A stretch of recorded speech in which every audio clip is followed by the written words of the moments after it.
So better to do.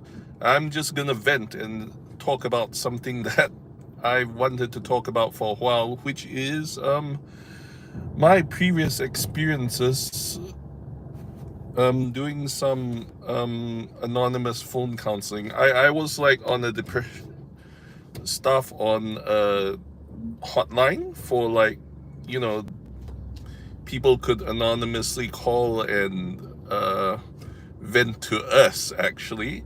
And it's a yeah, we filled in we're a bit of a suicide hotline, but we also filled in the place for people who are just lonely and needed someone to talk to.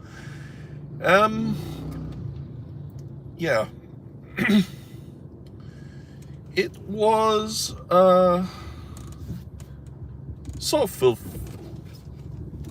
fulfilling, but also a bit frustrating, because sometimes it's like, especially in the case of like kids getting bullied, sometimes you just want to ask, you want to step in and put a stop to it, but you can't really do that as an anonymous call center. Anyhow, the other thing I wanted to talk about was one of my friends actually asked me, this was all years ago, by the way, so I'm pretty okay about bringing all this. My friends, years, you don't do that. And oh wow, my connection's so bad.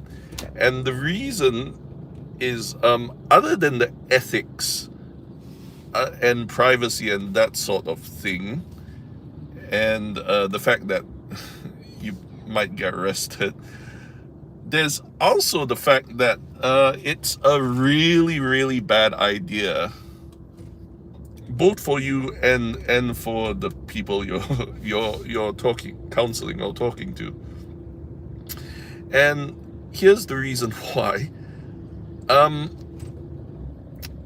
Let's take the most extreme example, which is about someone said, like, why don't you try dating them? I was like, oh boy, that's such a bad idea. Because have you ever been in a relationship? You know, like when you're in a relationship with someone and they're like toxic, or you sometimes wonder, like, is this person like a bit mentally unstable? Maybe I want out of this relationship because this person's like really unstable. And then that's exactly it. If you try dating someone who, from the very start, all of these people who we are counseling are from the start confirmed to be in a state where they are mentally or emotionally unstable. They are like, not, it's cruel, but yeah, the psychologists won't tell you this, but the fact is they're not quite stable. That's why they're calling us. So getting into a relationship, even just a friendship, with these people, it's cruel to say, but it's not really a good idea. And I know the thing is, like, people who are emotionally unstable need friends even more than normal people. But oh dear, it's really risky. It's really like high risk, low return. That's the cruel fact of it. Yeah. And even with just a plain friendship, you would be essentially,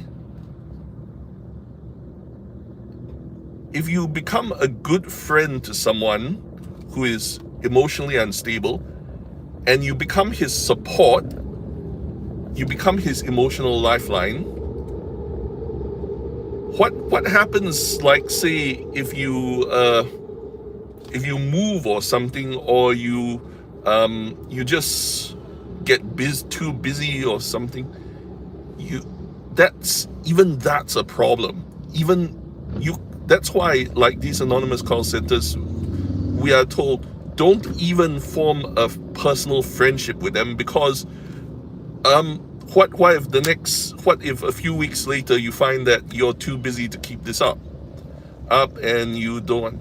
It's like you form a personal, you basically have taken someone who's emotionally unstable, and then you become their emotional support. You become their pillar of emotional support, and then suddenly it's like everything's riding on you. If you disappear, if you just disappear, it's like, oh no. We've had like stories and experiences. I also come from a family with doctors and stuff, and they say like, yeah, it's bad enough for like normal fields of medicine, like say treating a broken leg or something. You're not supposed to really get involved with them, but it's so much more so when you're dealing with people who from the back they're emotionally unstable. So yeah, yeah, so I told my friend, it's like, no.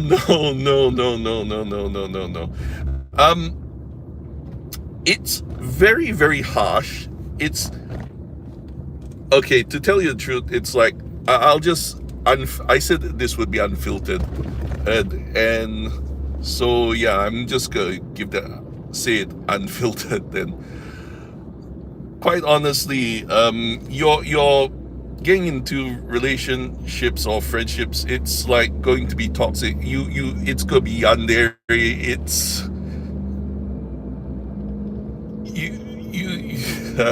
It's a bad idea all around, and so, like, yeah.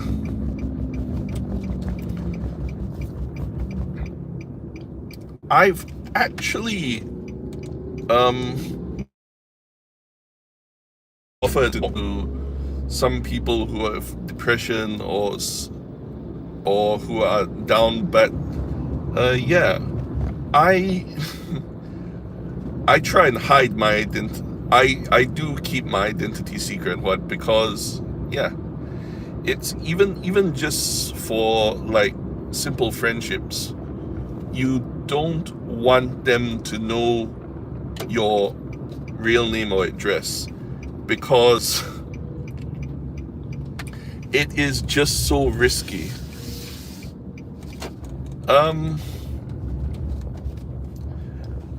Not gonna lie, I've been, a lot of us have been in that state where we are like really not really strong, and we need support and a helping hand and all that. I've been on meds for my state, yeah. And for some people, for me it was like, oh, I had it both ways actually. There's actually two different types, two different sides to the issue. One is when you're actually having like a lot of really bad things happen to you and you get depressed and down. So those are external factors. And then there's the internal factors, which is like, some people just have a chemical imbalance, like bipolar depression. They say it's the diagnosed one. They're not actually dependent on outside stimuli. They just like have like a bit of chemical imbalances there. And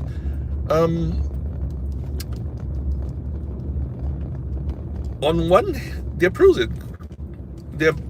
there's nothing but cons for everything actually, but in terms of which one is easier to deal with,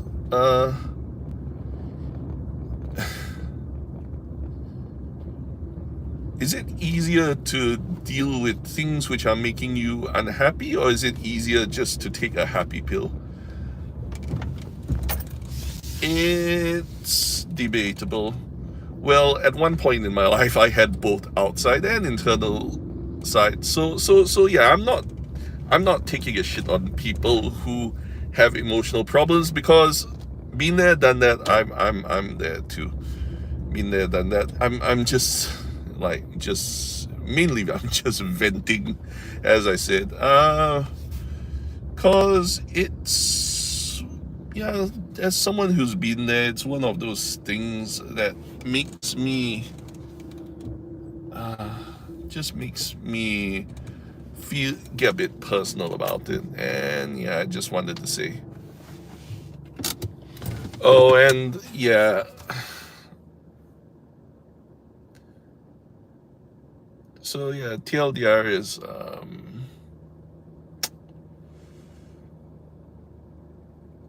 I just hope that